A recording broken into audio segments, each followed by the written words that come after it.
बात है, राधिका का रोग तुझे कब से लग गया? कमाल है, जिसको किताबों से उतनी दुश्मनी है जितना कि दीमक को लकड़ी से प्यार होता है, वो पंडितों की तरह अपना मुंह किताब में डाले बैठी है। कसम से इस घर में मानो या न मानो की तरह कुछ भी हो सकता है। क्या हुआ काजल, तू अकेले अकेले क्या बड़बड़ा रही है? मीनाक्षी, अपुन अकेला अकेला बड़बड़ नहीं कर रहा है। दुनिया का 8वां अजूबा देख, अपुन को चक्कर आ रहा है। उधर का नजारा जरा देख, तू भी देखकर चकरा जाएगी। स्वीटी किताब पढ़ रही है, कमाल है ना? चीन की दीवार से भी बड़ा सरप्राइज। स्वीटी, इतना ध्यान से क्या पढ़ रही है? सॉरी, मैं ना वो राधिका, तू कल ही अपनी सारी किताबें रद्दी वाले को बेच दे और एक फुटबॉल क्लब ज्वाइन कर दे। कसम से बहुत ही जल्द तू पहले की तरह फुटबॉल में अपना नाम निकालेगी। हाँ यार, इंसान को छोटी मोटी चीजें ना दिखे और उससे टकराए वो जायज बात है, लेकिन तू तो कभी डाइनिंग टेबल से टकराती है तो कभी कबर्ड से। तू डाइनिंग टेबल और कबर्ड की बात करिए, पिछले महीने इलेक्शन कैंपेन करने निकले हाथी से टकरा गई थी। तू झूठ मत बोला, मैं हाथी से नहीं बल्कि हाथी को देख रुक गई डबल डेकर बस से टकराई थी। तू महान है राधिका, टकराने के मामले में तेरा ग्राफ दिन ब दिन महंगाई की तरह ऊपर ही जा रहा है, लेकिन प्लीज कभी ट्रेन से मत टकराना। अरे यार, ये घर है या मच्छी बाजार? चिक चिक चिक चिक चिक चिक होती है इधर। यहाँ तो कोई शांति से पढ़ने भी नहीं देता।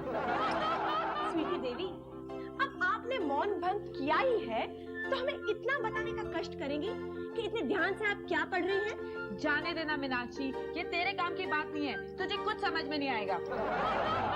फिर भी तुझे बताने में क्या एतराज है? बता, क्या पढ़ रही है? मैं तुम लोगों को क्यों बताऊं कि मैं लव लेटर्स लिखने की कला की स्टडी कर रही हूँ। तू लव लेटर्स की किताब पढ़ रही है? हाँ, कोई लव लेटर नहीं भेजता तो क्या हुआ, मैंने सोचा कि मैं एक किताब ही पढ़ लूं। पता है इसमें ना बड़े कमाल के चैप्टर्स है। अच्छा? हाँ, देख, रूठ कर मैके गई पत्नी को लव लेटर लिखकर कैसे मनाते हैं। इस चैप्टर का अभ्यास करके तुझे क्या काम है? पता है, मैं ये फाड़ कर दहेज में ले जाऊंगी। क्यों? क्योंकि जब मैं रूठ कर मैके आऊंगी ना, तो मेरे उनको मुझे मनाने में ज्यादा तकलीफ नहीं होगी। वाह, इसे कहते हैं शेख चिल्ली का ख्याली भला। अभी तो शादी भी नहीं हुई, ससुराल भी नहीं गई और रूठ के मैके भी आ गई। पति को मनाने में तकलीफ ना हो उसका बंदोबस्त भी कर रखा है। कमाल। अरे इसे तो कहते हैं प्रॉपर प्लानिंग। तुम लोग को पता है, अंग्रेजों ने हिंदुस्तानियों पर 150 साल राज करने के लिए 200 साल तक प्लानिंग की थी। अब तो बात जाओ यार, खेलो। मुझे एक बहुत इंटरेस्टिंग चैप्टर पढ़ना है। कौन सा? 50 साल की उम्र के बाद लव लेटर लिखने का। इडियट, 50 साल की उम्र में पेंशन की अर्जी लिखते हैं, प्रेम पत्र नहीं। इडियट, मेरे घर में कभी भी पेंशन की अर्जी लिखने की नौबत नहीं आएगी, क्योंकि मैं बहुत रिच आदमी के साथ शादी करने वाली हूँ। काजल, मुझे ये समझ में नहीं आ रहा है कि हम लोगों को क्या पागल कुत्ते ने काटा है जो इसके साथ बहस कर रहे हैं। चलो चलो अपने काम पे लग जाओ। चलो मीनाक्षी, अगर तू अंदर जा रही है तो एक कप कड़क चाय भेजना, मैं आज ही किताब फिनिश कर देना चाहती हूँ। पहले बार कर रही हूँ ना तो सर जरा दर्द कर रहा है। सॉरी, मेरे पास टाइम नहीं है तुम्हारी चाय बनाने के लिए। ओके, काजल तू नीचे जा रही है ना, तो नथु को बोलना 3 नंबर की कड़क चाय भेजने को। अनारकली, तूने हम लोग को तेरे नौकर समझ रखा है? अरे नौकर तो बहुत ऊंची पोस्ट है। जब तुम लोग मेरे साथ बाजार में चलते हो तो ऐसा लगता है कि किसी मलिका के साथ उसके कनीज और गुलामों का काफिला जा रहा है। थक लिया, स्वीटी बानो तन्हाई चाहती है तो उसे अकेला छोड़ दो। रहने दीजिए मल्लिका साहिबा, रहने दीजिए। आप दरवाजा खोलने का कष्ट मत कीजिए, दरवाजा हम खोल देते हैं। बस आप अपने पैर जमीन पे मत रखिए, मैंने हो जाएंगे। मैंने? क्यों? मैंने तो जूते पहने हैं। और वैसे भी दरवाजा खोलना हमारा शौक है और हमें अपना शौक पूरा करने से कोई नहीं रोक सकता। Excuse me. मेरी तिरछी नजर में है जादू, मेरी पतली कमर में है जादू।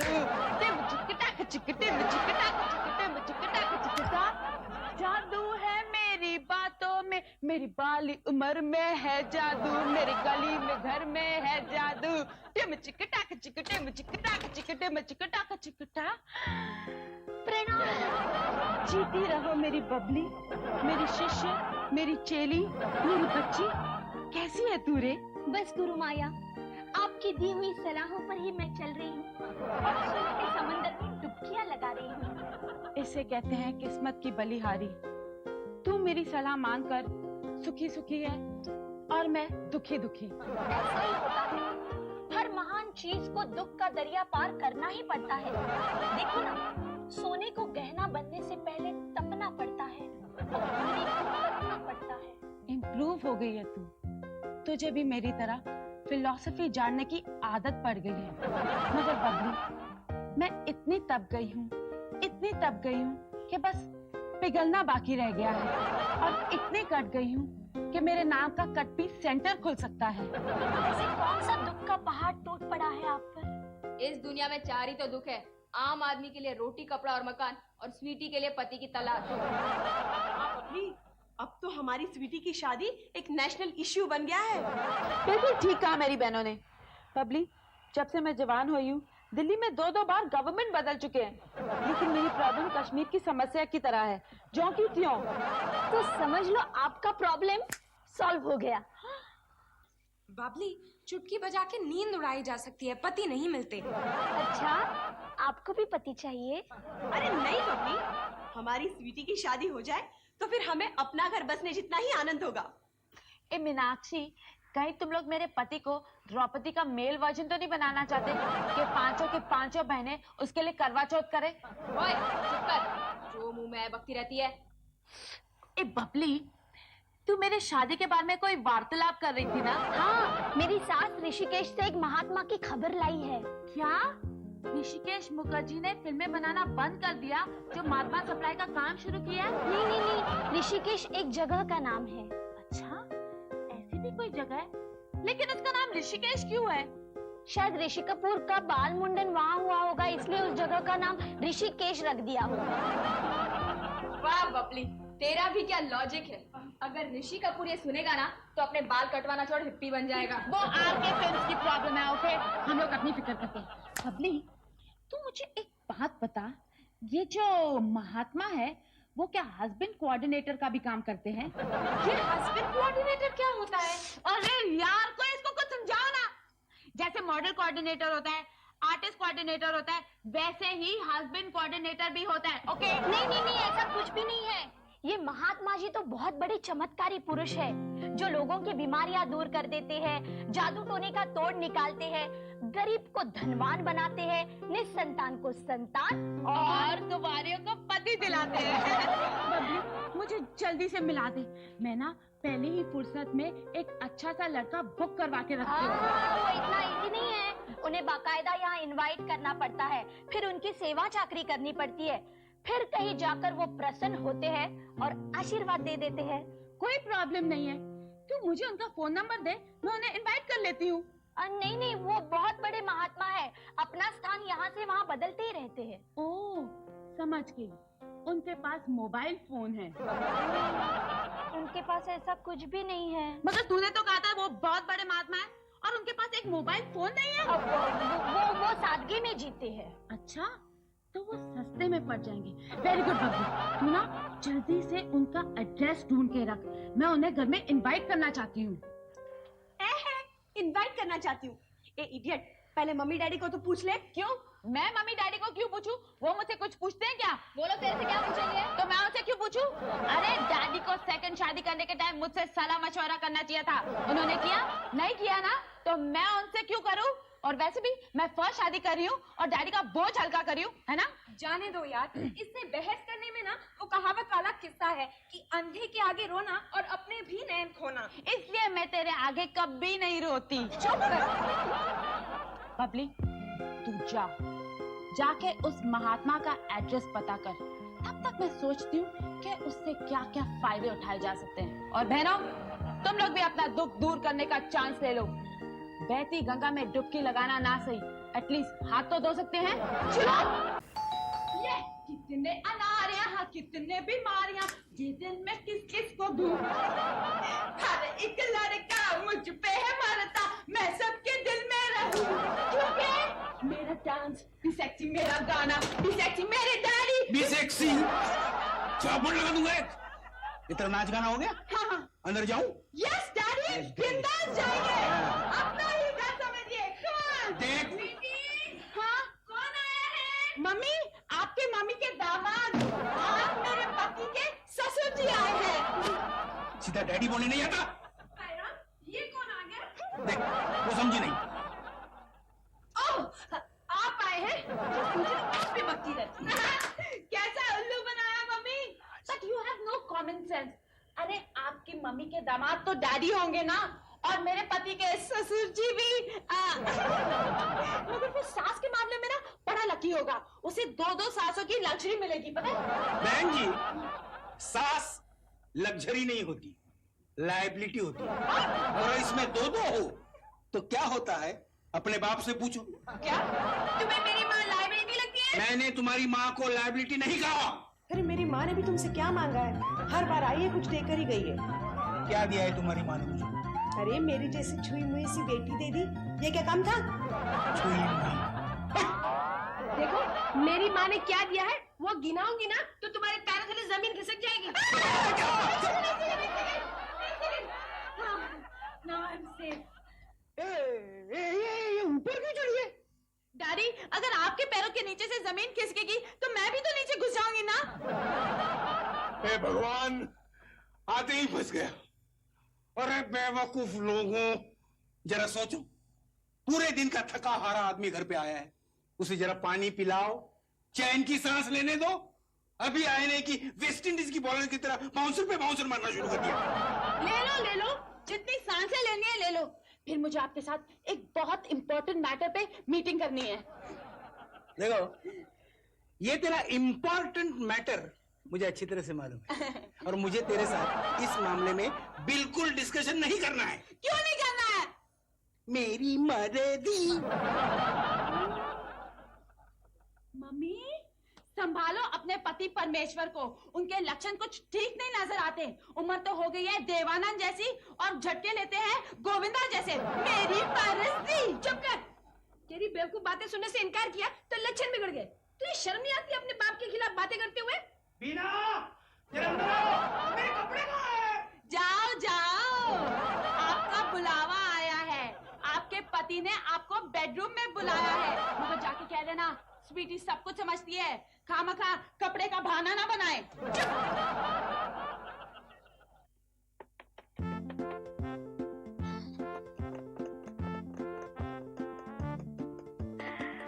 बबली, वाह बबली वाह।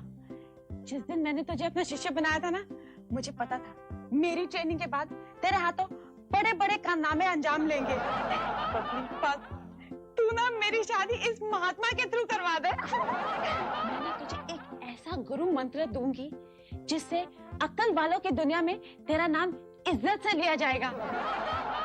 ओके? चल कल दोपहर को मिलते हैं। ओके?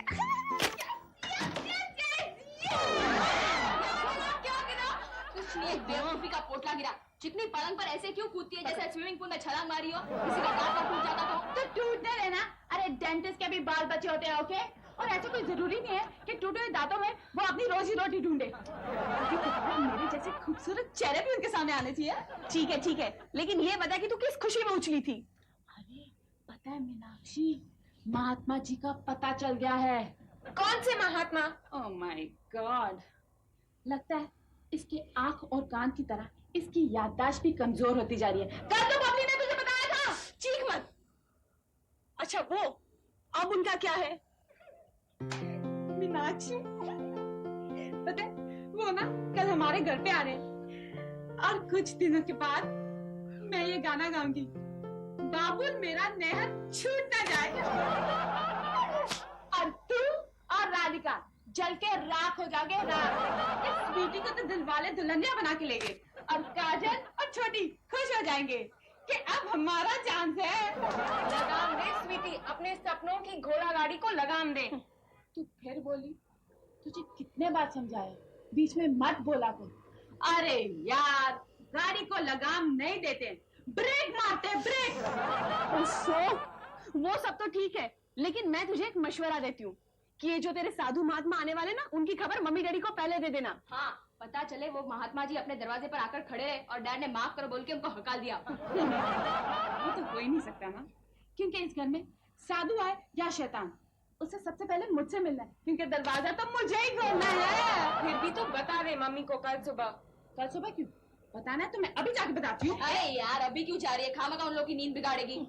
इतने जल्दी सो जाए, इतने शरीफ नहीं है हमारे माँ बाप। ओके,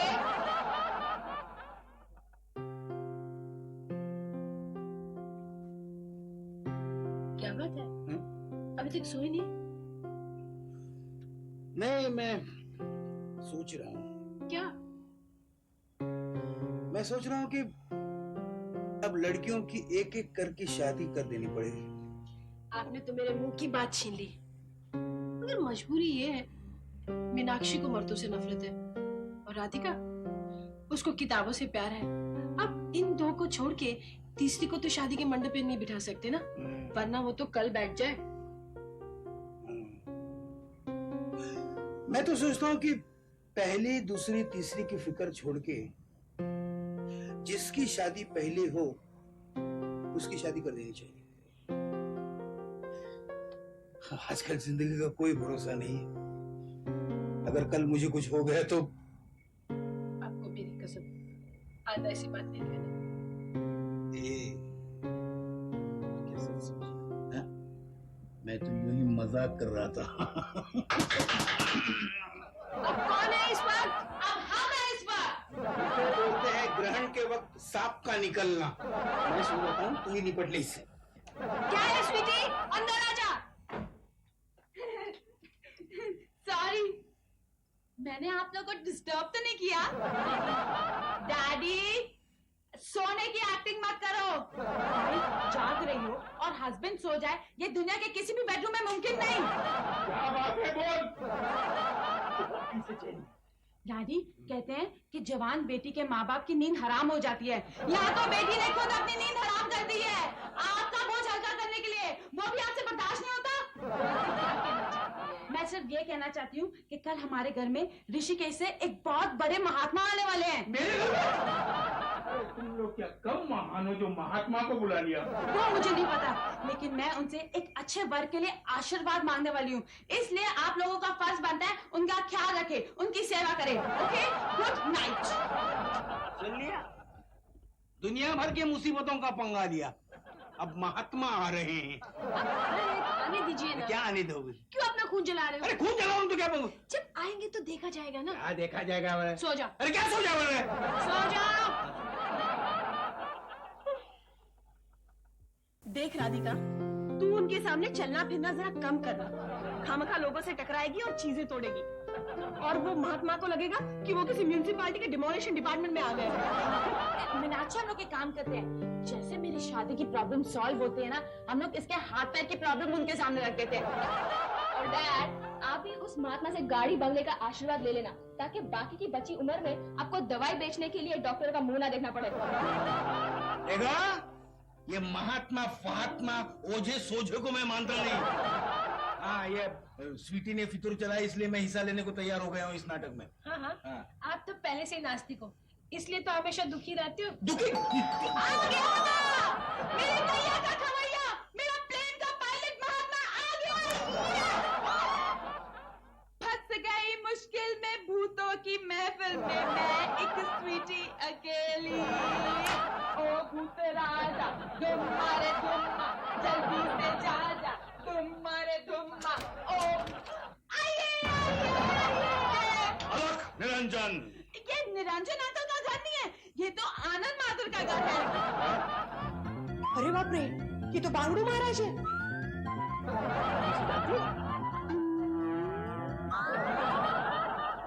आइए आइए आइए ना पायलट अंकल। आइए पधारिए महाराज, आपके चरणों से हमारा घर पावन हुआ।